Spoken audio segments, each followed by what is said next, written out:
여의도 계모임 14화 이재명표 퍼주기 예산 날아망한다. 네, 안녕하세요. 여의도 개모임 또 오늘 여러분들 만나게 되었습니다. 반갑습니다. 네, 안녕하세요. 김계주입니다. 네, 맹겨입니다. 네, 잘 지내셨나요? 잘 지냈죠. 그리고 네. 우리가 어제 이제 올린 쇼츠가 우리가 그동안 롱폼으로 했는데 쇼츠로 하니까 이제 조회수가 굉장히 잘 나오더라고요. 맞아요. 그거 보고 이제 상당히 기분이 좋았습니다. 아, 기분이 좋으셨군요. 네. 그러니까 요즘에 확실히 숏폼의 시대라고 하잖아요. 네. 그래서 많은 플랫폼들에서도 그 쇼츠 관련 그런 짧은 컨텐츠들이 다 인기가 그렇죠. 많거든요. 근데 저도 그렇게 항상 그런 짧은 컨텐츠들 많이 보고 이렇게 막상 올리니까 이렇게 조회수가 저도 꽤 많이 나와서 많이 놀랐습니다. 저도 이제 제가 정말 좋아하는 콘텐츠만 이제 롱폼으로 보지 나머지는 그냥 이제 짧게 이제 보니까 네. 사람들 다 비슷하죠. 사람들이 다 생각하고 보는 게. 그러니까 요즘 약간 그 시대 자체가 도파민의 시대라고 하잖아요. 그렇죠. 그래서 좀 긴 컨텐츠에 대해서 사람들이 좀 많이 면역력이 떨어지는 것 같아요. 그러니까요. 시간이 굉장히 아깝고 컨텐츠들이 많다 보니까 아무래도 이 쇼츠로 다가가는 게 또 좋겠다는 그런 결론에 이르게 되었습니다. 네, 그래서 여의도 개모임 이제 쇼츠를 앞으로 많이 올릴게요. 네.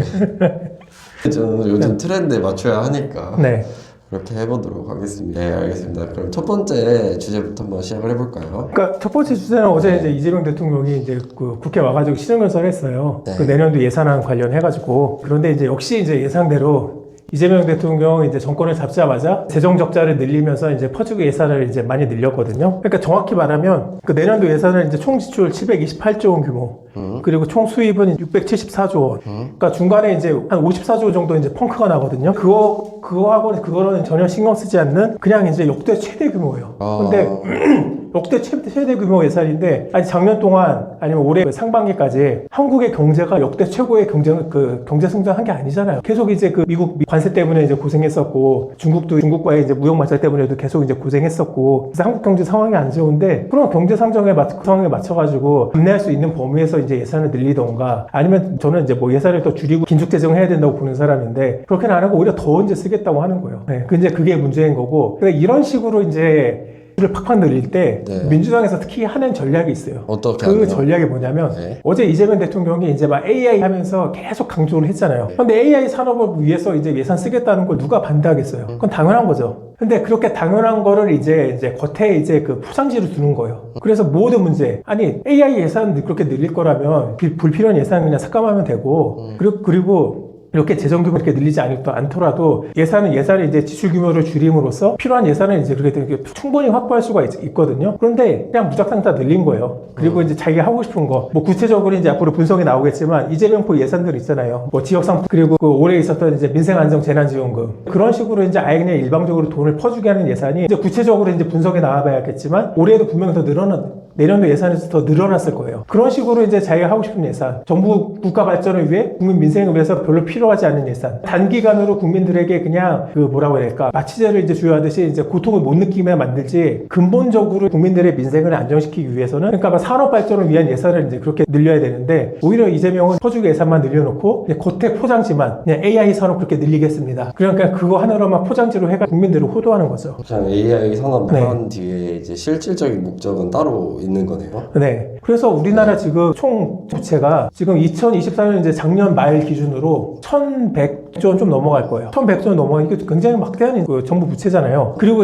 어떤 게 정부 부처의 부채만 포함한 게 아니라 공기업 부채는 또 별개예요. 별도로. 한전이라든지 한전 부채가 한 200조 넘어가는데 그걸 한전 부채도 집어넣지 않은 계산이에요. 그러니까 공기업 무슨 석탄공사 그런 식으로 각종 이제 그 공사들의 부채까지 포함을 하면 그 1,100조 원에서 훨씬 더 넘어가거든요. 근데 이 빚들이 결국에는 이제 국민들 이제 세금, 우리 후손들, 우리 후배들, 우리 자식들이 감당해야 되는 부담으로 결국 다 돌아오는 거예요. 그런데 이거를 이제 그 후세대한테 그냥 다 밀어버리고 지금 그냥 흥청망청 쓰겠다는 게 이제 이재명 정부인 거예요. 그나마 윤석열 정부에서는 네. 그 부채 규모가 줄어들었어요. 윤석열 정부 동안에서는 이제 역대 최초로 이제 국가 총부채 비율도 60에서 244로 가계부채 비율도 97에서 95였나? 하여튼 그렇게 이제 줄어들었거든요. 그러니까 2000년대 집권한 이제 역대 정권 중에서 그 국가부채 비율이 줄어든 거는 이제 윤석열 정권밖에 없었어요. 그러니까 윤석열 정권이 뭐 이런저런 문제는 많았죠. 네. 근데 저는 적어도 우리 후손들에게 그 부담을 안겨주지 않기 위해서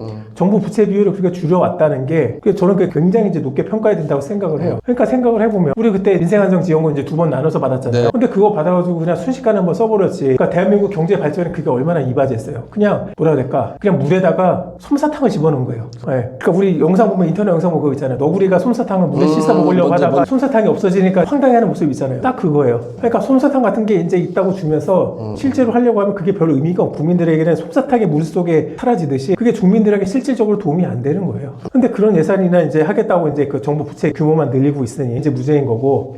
그리고 이재명 대통령이 이번 대선 말고 저번 대선 때 이제 기본소득 얘기했잖아요. 그게 얼마나 말이 안 돼요. 그냥 국민 전부한테 그냥 소득을 주겠다? 그럼 일은 누가 해? 나 같아도 안 하죠, 그러면은. 그렇게 뭐 이제 뭐 농촌소득 뭐 그렇게 해가지고 또 이제 농촌에 살면 다 소득 주겠다. 막 그렇게 얘기를 하는데 그건 참 이렇게 하겠어요. 농촌에만 주거지 주고 서울로 출퇴근하면 되잖아요. 그리고 농촌분들도 농민분들도 그냥 자기 다 돈 벌면 되는 거지. 그리고 그 사람들은 뭔가 시의 대상으로 보고 이제 농민들은 무조건 약자야. 막 그런 식으로 이상하게 생각하는 거예요.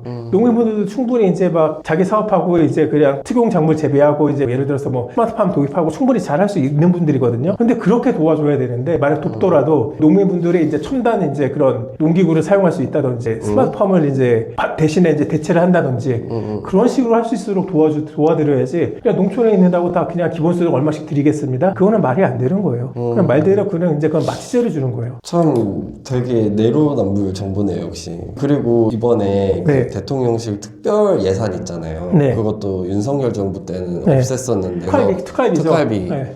그것도 이번에 다시 복구했다고 하더라고요. 내가 그때 운영이 보좌관으로 있어서 아는데 네. 그때 그냥 싹 다 잘라버렸어요, 진짜. 전부 다 네. 대통령실 특활비 다 잘라버렸어요. 근데 통과를 안 내준 거예요? 네, 왜냐하면 예산하는 정부 부처 이제 기재부는 예산 편성권이 있어요. 그리고 증액할 수 있는 권한이 있어요. 뭐 편성할 수 있으니까 증액도 할 수 있죠. 국회 같은 경우에는 반대로 감액 권한이 있어요. 예산 삭감을 할 수가 있다는 거죠. 네. 그래서 그때도 이제 윤석열 정부 때도 민주당이 다수당이니까 민주당에서 예산 삭감해버리면 어떻게 할 방법이 없거든요. 그런데 아니 대통령실에서 국가 운영을 하고 네. 외교 활동도 하고 통치행위를 하려면 특활비가 당연히 있어야죠. 그렇죠. 그거를 이제 그 영수증이 이제 안 남는다? 뭐 해가지고 잘라버린다는 건 말이 안 되는 거였고, 그렇게 이제 민주당이 이제 그렇게 깎아버렸으면, 잘라버렸으면, 자기네들 정권 잡았을 때도 그대로 해야죠. 그러니까요. 근데 자기네들 정권 잡았을 때는 이제 그냥 우상호가 와가지고, 우리가 잘못 생각했습니다. 죄송해요라고 그냥 한마디 하고 이제 그냥 예산 원상복구 시켰잖아요. 이게 정말 이제 얘네들이 염치가 없는 거예요. 이러면 최소 이제 대통령이라도 나와가지고, 이재명이라도 나와가지고, 죄송합니다 하면서 그렇게라도 해야 되는데, 기껏 해봐야 이제 우상호가 나와가지고, 잘못 생각했다고. 그게 뭐예요? 착한 특활비인가요? 민주당한테는 착한 특활비죠. 네, 착한 특활비. 국힘한테 주는 건 나쁜 특활비고. 그렇군요. 국회의원한테는 근데 계속 이렇게 저희가 얘기를 하면은 네. 김계주님을 약간 네. 윤석열 빠라고 생각할 수도 있겠어요. 개딸들. 아니, 난 윤석열도 싫어해요. 나는 이제 윤석열, 이재명 둘 다 싫어하는 사람이고, 그래서 비판할 거 비판해야지. 그리고 중요한 거는 살아있는 권력을 비판해야 돼요. 그러니까요. 지금 윤석열 비판해봤자 뭐예요? 이미 죽은 권력이잖아요. 네. 비판은 살아있는 권력 대상을 하는 거예요. 그러니까 이제 개딸 같은 놈들이 이제 민주 시민이 아니에요. 그 사람들은 이제 그러니까 왕국의 신민, 그러니까 신하들이죠. 이재명이 뭘 하든 우리 이재명 잘한다. 이제 이재명이 뭐 하는 걸 무조건 오라. 이재명에 반대되는 세력은 수박이야. 하면서 항상 이제 자기 뇌가 없는 사람들이죠, 개딸은. 어쨌든 이렇게 예산안 AI에서 이렇게 많이 하겠다라고 네. 하고 지금 어쨌든 지금 현 정부가 자체가 저는 생각을 하는 게 지금 특히 운동권 정부가 있잖아요. 그러니까 청구서는 어차피 본인들이 받는 게 아니잖아요. 그렇죠. 청구서는 어차피 이제 우리 후손들이 받아요. 우리 후배들 자식들이 이제 청구서를 받을 거예요. 그런데 운동권 자식들은 이미 다 미국 시민권 다 땄죠. 네, 그러니까요. 어차피 그 자녀들은 다 외국인들이 됐으니까 상관없는 일이고 실질적으로 세금 내고 이 나라에서 살 사람들이 청구서를 이제 내야 되는데 그거는 이제 딱 그거잖아요. 내가 그거 낼 때쯤에 나는 어차피 다 노인 돼 있고 여기서 다 자리 뗄 사람이다 이거 아니에요? 맞아요. 그래서 민주당이 하고 있는 게 계속 이제 그 연금 개혁을 해야 되는데 안 하잖아요. 그게 뭐냐면 자기네들이 늙어서도 계속 돈을 써야 되는데 이제 그 연금 개혁을 하면 이제 자기네 써야 될 돈이 줄어들거든요. 그래서 연금 개혁을 안 하는 거예요. 연금 개혁은 민주당 86세대들이 다 늙어서 죽어 없어지면 그때 할 거예요. 물론 그때 되면 어차피 저기 이제 국민연금 다 바닥 나가지고 돈이 없을 거긴 한데, 네. 그러니까 어차피 지금 민주당 정부는 국민연금 이제 바닥 나든 말든 자기네들 살아있을 때만 잘하면 돼요. 그리고 어차피 그거 생각을 해봐요. 해외로 탈출할 수 있는 사람은 민주당 이제 그 86도 이제 자식들처럼, 그러니까 뭐라고 해야 될까, 그 정치 엘리트들 자식들은 할 수가 있어요. 왜냐하면 내부의 그 한국 내부의 자산이 없으니까. 그런데 기업가들은 달라요. 한국 내부에서 이제 공장을 하잖아요. 기업을 운영하잖아요. 뭐 외국으로 튈 수도 없잖아요. 기업 가지고. 그러면 기업하는 사람들도 한국이 잘 되려고 노력을 할 수밖에 없어요. 왜냐면 이제 자기 재산 들고 튈 수 있는 게 아니니까. 그리고 서민들도 못 튀어요. 서민들이 무슨 돈과 기술이 있다고 해외로 튈 수가 있겠어요. 그러니까 누구나 사나 기업인이나 서민들은 대한민국에서 이제 뿌리박고 살아야 되는데, 그냥 민주당 쪽에 이제 상류층들. 근데 거기니까 그걸 지금 그거를 이제 민주당, 그래도 뭐 지가 아는지 모르겠지만, 그래서 다 이제 자식들 미국 유학 보내고, 미국 시민권 따고, 그렇게 하는 거예요. 그런데 이제 트럼프가 이민들 다 막고 하니까, 그래서 이제 그 민주당 애들이 트럼프 싫어하는 거예요. 지 자식들 미국 시민권 따야 되는데, 그거 다 트럼프가 막았잖아요. 얼마나 싫겠어요. 그러니까요. 네. 자기는 이제 대한민국에서 꿀 빨아먹고, 이제 자식들은 이제 미국으로 도망가야 되는데. 자식들 앞길을 막는 거니까. 그러니까요. 이제 트럼프가 그 민주당 정치인들 자식들이 앞길을. 네. 그렇네요. 네. 누구보다 막 얄미울만한 그 반미 투쟁하는 이유겠네요. 네. 양키 모험하는 이유가 있었네요. 양키가 고음을 해야 되는데, 네. 자식도 이제 양키가 돼서 고음을 해야죠. 마이 자식 양키 모험해야 되는데. 아, 그리고 이제 아까 처음으로 들어와서, 네. 그 AI 예산이라고 했는데, 그것도 이제 웃긴 게, 무슨 뭐 이제 그거 하면 이제 아마 진스랑 와가지고 뭐 GPU 뭐 26만 장 네, 선물한다 네, 그렇게 네, 네, 네. 얘기했잖아요. 그런데 26만 장이라고 하는 것도 이제 웃긴 거고, 왜냐하면 그 어젠가 트럼프 대통령이 이렇게 발표했어요. 저기 이제 그 GPU 같은 이제 첨단 제품들을 이제 해외로 내보내지 않겠다. 그래서 이제 실제로 될 수 있을지도 모르는 거고, 그리고 이제 그 첨단 GPU 26만 장이 들어온다고 하면 거의 그게 이제 원전 그 GPU 26만 장 돌리려면 원전 한 대 정도 필요하거든요. 네. 그럼 그거 어디다 할 거예요? 또 해상 풍력 해야죠. 그러니까 수도권은 이미 전력 공급이 이미 다 전력 공급이 이제 없어요. 그쵸. 수요가 넘쳐나고 공급이 안 돼가지고 지금 간신히 이제 그 한전에서 이제 눈물의 똥꼬쇼를 해가지고 이제 그 정전 안 되게 겨우겨우 막고 있는 거거든요. 네, 네. 그러면 데이터 센터는, 그러니까 GPU는 어디로 가야 되냐? 데이터 센터 만들어야 될 텐데 GPU 가지고 그럼 결국은 이제 뭐 경북 그런 데 가야 되죠. 저기 울진 막 그런 데 원전 바로 옆에 원하는 대로. 네. 그런데 문제는 뭐냐? 데이터 센터는 그 고객사가 IT 기업들이잖아요. 그렇죠. 근데 IT 기업들은 우리나라 다 어디 있어요? 서울 아니면 다 판교 근처에 판교. 있잖아요. 지금 다 어차피 데이터 센터 다 이제 서울 아니면 최소한 경기도에 다 있으려고 하고 있지. 지방으로 내려가고 싶은 이제 그런 데이터 센터 사람들 아무도 없거든요. 근데 정부가 억지로 이제 GPU 26만 장 이제 갖고 와가지고 이제 데이터 센터 저기 이제 지방에 만들겠죠. 근데 만들어가서 뭐 하겠어요? 이제 그 재생 에너지로 이제 데이터 센터 돌리겠다라는 그 목표를 세웠기 때문에 아마 호남에다 이제 데이터 센터를 설치를 할 거예요. 왜냐하면 경상도에 설치하면 거기는 원전을 사용해야 되기 때문에. 그러면 신재생 에너지를 거기 가지고 설치를 하면 비싼 값 가지고 킬로와트 시당 이제 1,300원 넘어가는 그 비싼 이제 신재생 에너지 데이터 센터를 돌려야 되고, 그리고 데이터 센터는 이제 가장 중요한 게 전기 품질이거든요. 네. 그런데 신재생 에너지는 전기 품질도 안 좋아요. 그렇죠. 네. 그러니까 이제 제일 최악의 수만 연속으로 두는 거예요. 그러면서 뭐 AI 키우겠다? 이제 말도 안 되는 얘기예요, 이거. 그러니까 약간 입 바르고 좋아 보이고 사람 좋은 소리는 계속 하지만 네. 실질적으로 보면 비용적인 측면이나 다 안 좋은 길로 계속 가고 있는 거네요. 네, 그렇죠. 그래서 그냥 이재명 정부 사람들에서 이제 이렇게 AI 산업 키운다고 하면서 이런저런 이제 사업 예산들 빼먹을 거예요. 무슨 뭐 이제 단체 만들고, 무슨 협회 만들고, 중간에 심사한다고 하면서 중간중간에 GPU 막 이제 수입하거나 AI 인력 키우거나 그런 거 다 이제 중간중간에 뭔가 단체 협회들을 만들어서 예산을 다 슈킹을 할 거예요. 이재명 정부라기보다는 그 민주당 정권들이 어떻게 해서 이제 그 자기 지지자들과 그러니까 특검에서 추경호 의원에 대해서 뭐 계엄에 동조했다. 그런 식으로 이제 해서 그 혐의로 그 구속영장을 청구를 했거든요. 근데 그거 보면 웃긴 게 그 이유가 뭐냐면 웃긴데, 그러니까 그 비상계엄을 할 때 그 추경호 그 의원총회 장소를 막 계속 반복함으로써 그 국민의힘 의원들이 국회 본회의장에 못 들어가게 막았다라고 하는 게 이제 그 혐의 내용이거든요. 그런데 일단 처음부터 이제 얘기를 해보면, 아니 추경호가 계엄을 일으켰어요?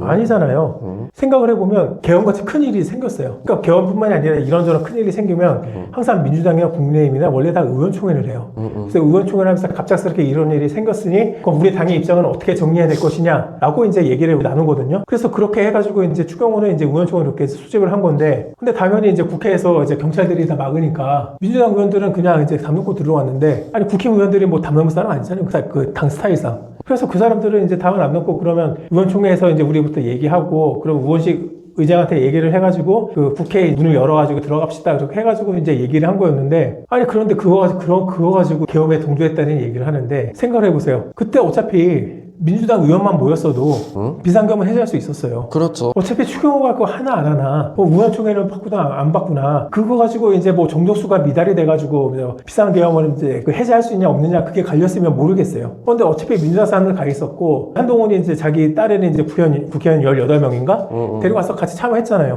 그러니까 충분히 정족수는 만족을 했어요. 추경호가 뭘 하든 아무런 계엄 해제에 관련해서 아무런 상관이 없었고 추경호 그 전 원내대표가 정말 계엄에 공모를 해가지고 같이 이제 그 공범이어서 범죄를 저질렀다면 애초에 그렇게 하지도 않았어요. 왜냐하면 당시 이제 12월 3일날 계엄했잖아요. 다음날이 아마 국회 본회의인가 그랬을 거예요. 보통 국회의원들이 다음날 국회 본회의가 있으면 자기 지역구를 안 내려가거든요. 다 여의도 근처에서 이제 어딘가에 다 있어요. 어차피. 왜냐하면 다음날 국회 본회의가 있으니까 회의에 참석해야 되니까. 그렇죠. 그리고 이제 국회 본회의 일정은 누가 잡느냐? 여야 교섭단체 이제 그 원내대표가 모여가지고 합의해가지고 그걸 국회의장한테 통보를 하는 거예요. 그럼 국회의장은 며칠서부터 며칠까지 국회 본회의하겠습니다 하면서 공고를 하는 거고. 그리고 추경호 원내대표였잖아요. 네. 그 국회의장 합의하는 게 추경호 원내대표 소관이에요. 근데 추경호가 정말 그 계엄의 이제 공범이었다면 뭐하러 애초에 계엄 다음날 본회의가 이제 있도록 그렇게 합의를 했겠어요. 당연히 이제 국회 본회의가 없어서 의원들이 다 지역구로 내려갈 수 있도록 이제 그 시점에 맞춰가지고 12월 3일에 다 데려가도록 이제 그런 식으로 국회 일정을 조율을 했겠죠. 그러니까 그래서 말이 안 되는 거예요. 그래서 추경호가 싫어서 이렇게 구속영장 청구를 하는 거예요. 그 이유가 뭐냐면 추경호가 되게 유능한 정치인이었어요. 원래 이제 기재부 관료 출신이었잖아요. 그래서 문재인 정부 때 소득주도 성장을 가장 실질적으로 이제 실제 자료를 가지고 팩트를 가지고 조근조근 패버리던 게 추경호 의원실이었어요. 추경호 의원이었어요. 그래서 민주당 보좌관들 얘기를 들어보면 여의도 연구원보다 그러니까 국민의 이제 여의도 연구원보다 추경호 의원실이 더 무섭다. 그런 얘기. 그러니까 추경호 의원실은 로데이터 가지고 이제 그 하나하나 다 조합해가지고 실제 그 통계 자료를 만들어가지고 조져버리는 거예요. 문재인 정부를 조져버렸거든요. 네네. 그러니까 얼마나 부담스럽겠어요. 그냥 정치적인 공세를 하는 게 아니라 팩트로 가지고 이제 조져버리니까. 그렇죠. 사실이 제일 무섭죠. 그런 거 할 때는. 그래서 민주당 사람들이 제일 싫어했어요. 제일 무서워하고. 그런데 그렇게 능력이 있으니까 원내대표까지 간 거고 추경호가. 그러니까 그렇게 하니까 얼마나 싫어하겠어요. 그러니까 추경호가 이렇게 건드릴 건덕지가 있네 하면서 이제 공격을 한 거죠. 그러니까 추경호 의원이 그때 의원총회를 이제 여러 군데 이제 바꿔서 한 거에 대해서 그러니까 추경호가 이제 미온적으로 대처했다. 그렇게 비판을 할 수는 있어요. 그런데 계엄에 동조했다, 공모했다, 그거는 말이 안 되는 거예요. 그쵸. 네. 아다르고 어다른데 네. 만약에 그렇게 주장하는 바대로 계엄에 공모를 했다면 뭔가 이렇게 더 허술하게 하진 않았을 거 아니에요. 그렇죠. 그 국회 일정을 이렇게 허술하게 잡지는 않았죠. 그리고 생각을 해보면 나중에라도 막 들어야 됐던 거 아니냐 그렇게 얘기를 하는데 아니 계엄군 들어오고 이제 막 헬기 날라고 그러는데 무서워서 어떻게 들어가요 국회의원도. 그래서 그때도 이제 민주당 의원들은 나중에 담 넘어서 들어왔지만 당시 민주당 보좌관들하고 얘기해보면 자기 영감한테 이렇게 보고 있다. 영감님 의원님 도망가십시오. 의원님 그러니까 민주당 보좌관이 자기 모시던 이제 민주당 의원한테 네. 도망가라고 국회 오지 말라고 이제 처음에 다 그렇게 보고를 했대요. 위험하니까. 그러니까 그렇게 위험한 상황인데 그런 위험한 상황인데 그냥 뭐 담 넘어서 들어온 거고 뭐 그건 잘했어요. 잘한 거고 그렇게 담 넘어 들어왔으니까 비상계엄을 해제할 수가 있었던 거죠. 그러니까 뭐 그건 잘한 건데 그렇다고 해서 국힘의원들이 이제 담을 안 넘어서 들어왔다고 그래서 니들이 이제 내란에 동조했다고 그렇게 비난해서는 그렇게 비난해 보고 그거 가지고 사법적으로 이제 처리를 하려고 해서도 안 되는 거예요. 각자 이제 정치적 판단이었잖아요. 그렇죠. 그 각자의 정치적 판단은 그 사람들이 이제 나중에 선거에서 정치적인 이제 책임을 지면 되는 거예요. 그러니까 범죄를 저질렀으면 사법적인 책임을 져야겠지만 이 사람들은 정치적 판단을 내린 거잖아요. 미온적으로 대처했다는 거. 그렇죠. 근데 정치적인 그런 판단을 사법적으로 처리한다는 것 자체가 민주당이 굉장히 폭력, 폭거를 저지르고 있다는 거예요. 이게. 정치적인 그런 행위에 대해서 사법 처리를 하겠다는 게 지금 이제 민주당이 지금 이제 국힘에 대해서 이제 들이대는 칼날이에요. 추경호 이제 구속영장 청구한 것 자체가. 아니 추경호가 뭘 공모했어? 그렇죠. 윤석열하고 통화해가지고 저도 같이 비상계엄에 이제 동참해가지고 이제 국회를 이제 마비시키겠습니다. 그렇게 얘기했어요? 아무것도 없잖아요. 그렇죠. 네. 의원총회 그냥 이제 그때 상황에 따라가지고 당사에서 한 거 가지고 그리고 애초에 민주당도 애초에 처음에 비상계엄 할 때 의총을 저기 당사로 공지했어요. 근데 지들도 이제 그렇게 한 거 했으면서 그리고 지들도 이제 바꿔가지고 국회 본회의장을 합시다 그렇게 한 거였거든요. 네. 네. 근데 처음에는 당사에서 그냥 해봅시다 네. 이렇게 얘기한 거예요. 네.